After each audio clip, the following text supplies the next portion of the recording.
आमदार आपल्या दारी, आता ओपन जिमही आपल्या दारी. रायगड गल्लीत आरोग्यदायी उपक्रमाला प्रारंभ.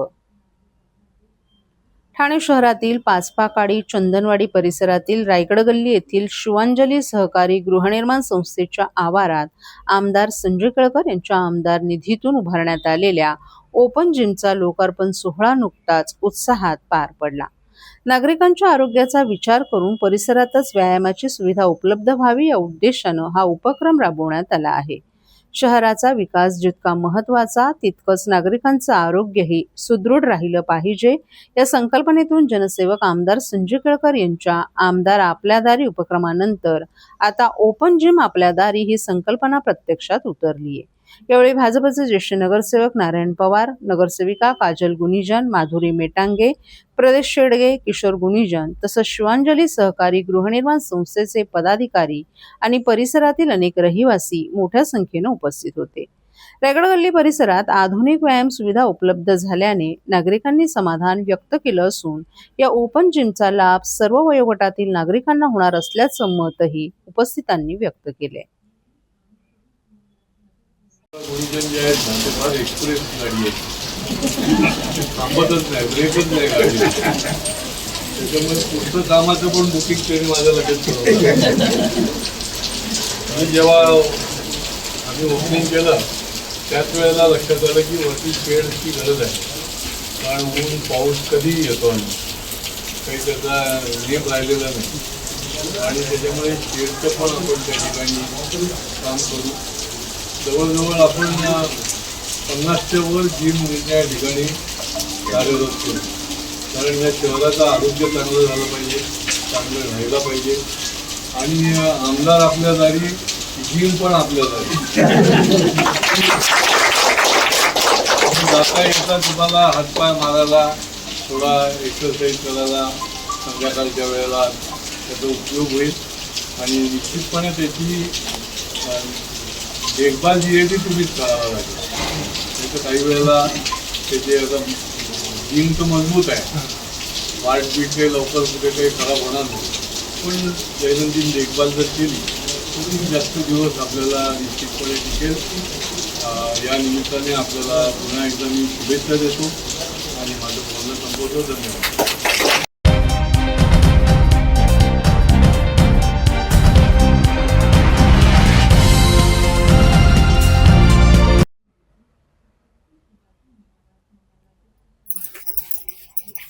उपमुख्यमंत्री एकनाथ शिंदे आणि आमदार जितेंद्र आव्हाड एकाच मंचावर. कधीही विकास कामात राजकारण आणलं नाही. उपमुख्यमंत्री एकनाथ शिंदे यांची प्रतिक्रिया. कळवा येथील यशवंतरामा साळवी तरण तलाव पुनर्विकास आणि बहुउद्देशीय क्रीडा संकुलाचं भूमिपूजन पार पडलं असून यावेळी बोलताना उपमुख्यमंत्री एकनाथ शिंदे यांनी नगरविकास मंत्री असताना विरोधी पक्षाचे आमदार जितेंद्र आव्हाड यांच्या मतदारसंघातील कामांच्या फाईल्सवर मध्यरात्री 2:30 वाजताही सह्या केल्याचं सांगत कधीही विकास कामात राजकारण आणलं नसल्याचं सांगितलं. कळव्यात उभारले जाणारे आंतरराष्ट्रीय दर्जाचं क्रीडा संकुल संपूर्ण ठाणे जिल्ह्यासाठी महत्त्वाचं ठरेल आणि येथून राष्ट्रीय आंतरराष्ट्रीय स्तरावरील खेळाडू घडतील असा विश्वासही त्यांनी व्यक्त केला.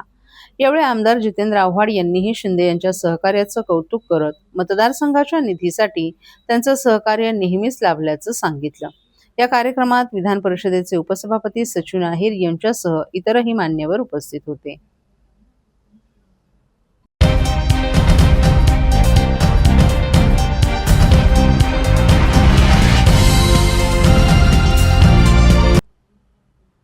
सुभाषनगर गांधीनगर येथील झोपडपट्टी पुनर्वसन योजना रखडवणाऱ्या विकासकाला नळपाडा येथील 1500 घरांच्या पुनर्वसनाचा प्रकल्प देण्याची प्रक्रिया SRAनं सुरू केली. या विरोधात स्थानिक रहिवाशांनी राष्ट्रवादी काँग्रेस शरद पवार पक्षाचे राष्ट्रीय सरचिटणीस डॉक्टर जितेंद्र आव्हाड यांच्याकडे दाद मागितली होती. त्यानुसार डॉक्टर जितेंद्र आव्हाड, जिल्हाध्यक्ष मनोज प्रधान आणि राष्ट्रवादी युवक काँग्रेसचे शरद पवार पक्षाचे प्रदेश सरचिटणीस उमेश अग्रवाल यांनी रहिवाशांसह SRA कार्यालयावर धडक दिली. यावेळी डॉक्टर जितेंद्र आव्हाड यांनी संबंधित अधिकाऱ्यांना चांगलंच फैलावर घेतलं. यावेळी या प्रकल्पात विकासक बदलण्याची कार्यवाही करण्यात येईल असं अधिकाऱ्यांनी स्पष्ट केलं.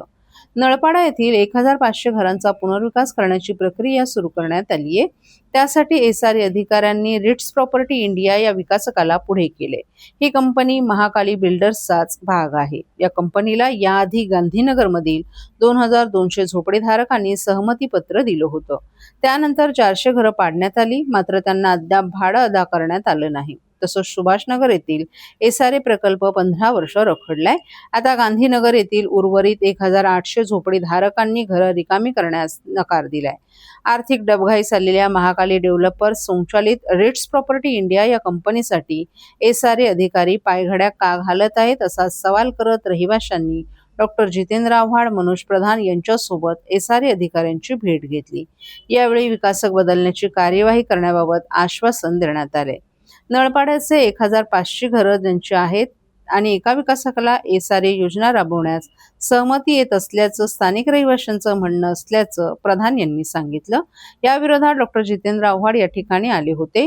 लोकांचं म्हणणं आहे की ज्यांनी सुभाषनगर डेव्हलप करू शकला नाही, जो गांधीनगर डेव्हलप करू शकला नाही, तेथील लोक रस्त्यावर आहेत, तेथील लोकांना भाडं मिळत नाही. मग असं असताना आणखी नळपाड्याच्या 1500 लोकांना कुठे न्याय देऊ शकतील आणि तरीही एसआरए मध्ये अधिकारी का हट्ट करत आहेत, याबाबत डॉक्टर जितेंद्र आव्हाड यांनी अधिकाऱ्यांना फैलावर घेतल्यानंतर अधिकाऱ्यांनी आम्ही त्या विकासकाला सहमती देणार नाही आणि एक पत्र उमेश अग्रवाल यांना उद्या देण्यात येणार आहे. तसंच विकासक बदलण्याची कार्यवाही सुरू होईल असंही त्यांनी सांगितलं.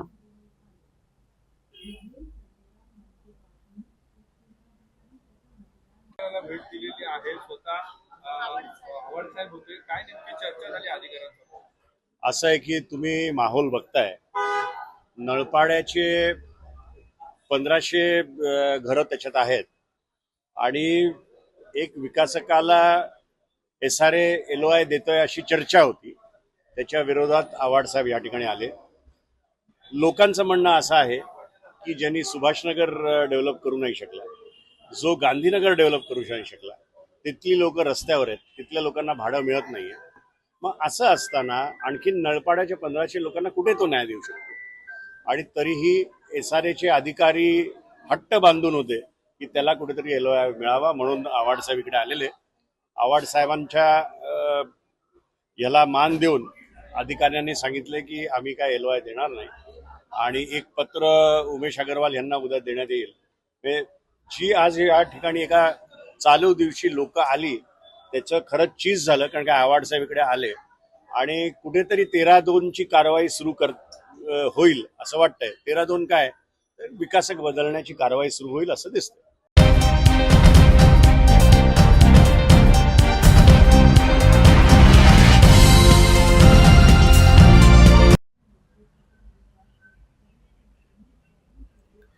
इंदिरानगर येथील संपानी पंप हाऊसचं उपमुख्यमंत्री एकनाथ शिंदे यांच्या हस्ते लोकार्पण. ठाणे महानगरपालिकेच्या लोकमान्य सावरकर नगर प्रभाग समिती अंतर्गत प्रभाग क्रमांक 15 मधील इंदिरानगर येथील नागरिकांना पाण्याचा पुरेसा आणि नियमित पुरवठा करण्यासाठी इंदिरानगर आणि रूपादेवी पाढा येथे उभारण्यात आलेल्या नवीन संप पंप हाऊसचं लोकार्पण काल राज्याचे उपमुख्यमंत्री एकनाथ शिंदे यांच्या हस्ते करण्यात आलं.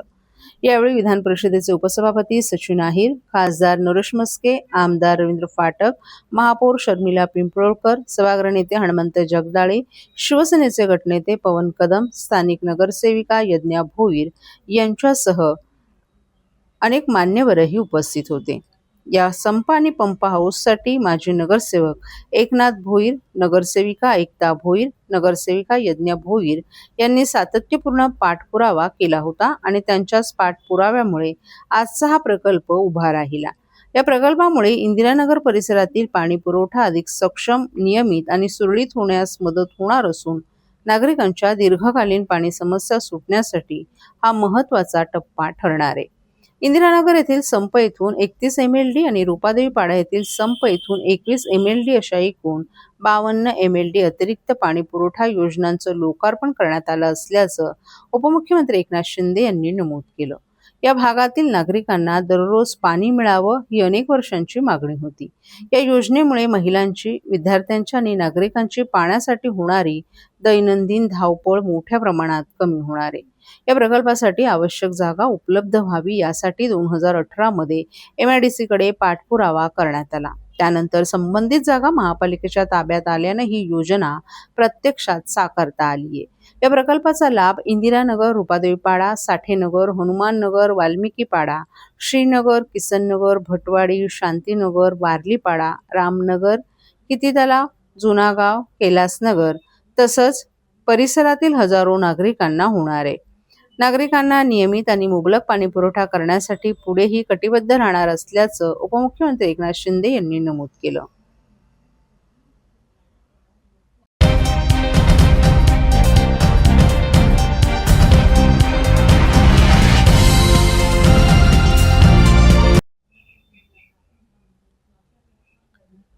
ठाणे शहरातील सर्वाधिक वर्दळीच्या आणि वाहतूक कोंडीसाठी ओळखल्या जाणाऱ्या तीन हात नाका चौकाच्या वाहतूक कोंडी मुक्तीसाठी महत्वाकांक्षी तीन हात नाका सुधारणा प्रकल्पाचं भूमिपूजन रविवारी उपमुख्यमंत्री एकनाथ शिंदे यांच्या हस्ते करण्यात आलं. यामुळे अनेक वर्षांपासून प्रतीक्षेत असलेल्या या प्रकल्पाच्या प्रत्यक्ष कामाला सुरुवात होणार आहे. हा प्रकल्प शहरातील सर्वात मोठ्या आणि अत्याधुनिक वाहतूक सुधारणा प्रकल्पांपैकी एक असल्याचा दावाही करण्यात आला. ठाणे महानगरपालिका क्षेत्रातील विविध विकास कामांचं उद्घाटन, लोकार्पण आणि भूमिपूजन उपमुख्यमंत्री एकनाथ शिंदे यांच्या हस्ते उत्साहात पार पडलं. यामध्ये इंदिरानगर, रूपादेवीपाडा, जलपुरवठा प्रकल्प, विविध रस्ते आणि पायाभूत सुविधा तसंच यशवंतरामा साळवी आंतरराष्ट्रीय तरण तलाव आणि क्रीडा संकुलाच्या भूमिपूजनाचाही समावेश होता. मुख्यमंत्री असताना मंजूर केलेला हा सुमारे 200 कोटींचा महत्वाकांक्षी प्रकल्प आता प्रत्यक्षात साकार होतोय. अत्यंत गुंतागुंतीच्या अभियांत्रिकी तंत्रज्ञानाच्या साहाय्याने उभारल्या जाणाऱ्या या प्रकल्पामुळे तीन हात नाक्यावरील वाहतुकीला मोठा दिलासा मिळणार असून सध्या अस्तित्वात असलेल्या 7 प्रमुख वाहतूक प्रवाहांपैकी 4 प्रवाह सिग्नलमुक्त आणि सुरळीत होणार आहेत. त्यामुळे लाखो वाहन चालकांचा वेळ, इंधन आणि श्रम वाचणार आहेत. या चौकावरील वाहतूक कोंडी कायमस्वरूपी कमी करण्यासाठी अनेक वर्षांपासून उपाययोजनांची अपेक्षा होती. मात्र अशक्यप्राय वाटणाऱ्या या प्रकल्पाला मंजुरी मिळाली असून आता त्याची प्रत्यक्ष अंमलबजावणी सुरू झाली आहे. पुढील 1.5 वर्षात हा प्रकल्प पूर्ण करण्याचं उद्दिष्ट ठेवण्यात आलं असल्याचं एकनाथ शिंदे यांनी सांगितलं. आहे याचा वाहतूक कोंडीपासून मुक्त होणार आहे. प्रकल्पाचं भूमिपूजन झालंय. काय सांगाल कशा प्रकारे ठाणेकरांना फायदा होणार आहे? खरं म्हणजे अतिशय चॅलेंजिंग असलेला प्रकल्प आहे. अतिशय डिफिकल्ट असा प्रकल्प आहे. कारण या ठिकाणाहून मुंबई महापालिकेच्या पाण्याची लाईन असेल, गॅस लाईन असेल, इलेक्ट्रिक लाईन असेल, अनेक युटिलिटी या इथून खालून गेलेल्या असल्यामुळे अतिशय म्हणजे कठीण हा प्रकल्प आहे. परंतु MMRDA ला सांगितल्यानंतर त्यांनी युरोपमधून कन्सल्टंट अपॉइंट करून या ठिकाणी या प्रकल्पाला त्याचं डिझाईन केलं, चालना दिली आणि त्याचा भूमिपूजन झालेलं आहे. जवळपास 4 ते 5 मिनिटं या ठिकाणी सिग्नलला लोकांना थांबावं लागत होतं. हा सगळ्यात लॉंगेस्ट सिग्नल आहे एशियामधला. आता हे सगळं कंप्लीट काम झाल्यानंतर फक्त 15 सेकंद या ठिकाणी थांबावं लागेल. त्यामुळे 4 ते 5 मिनिटं जी आहेत कमी होतील आणि इथल्या ठाणेकरांची जी गैरसोय होती ती दूर होईल. खऱ्या अर्थाने ठाणेकरांची स्वप्नपूर्ती आहे.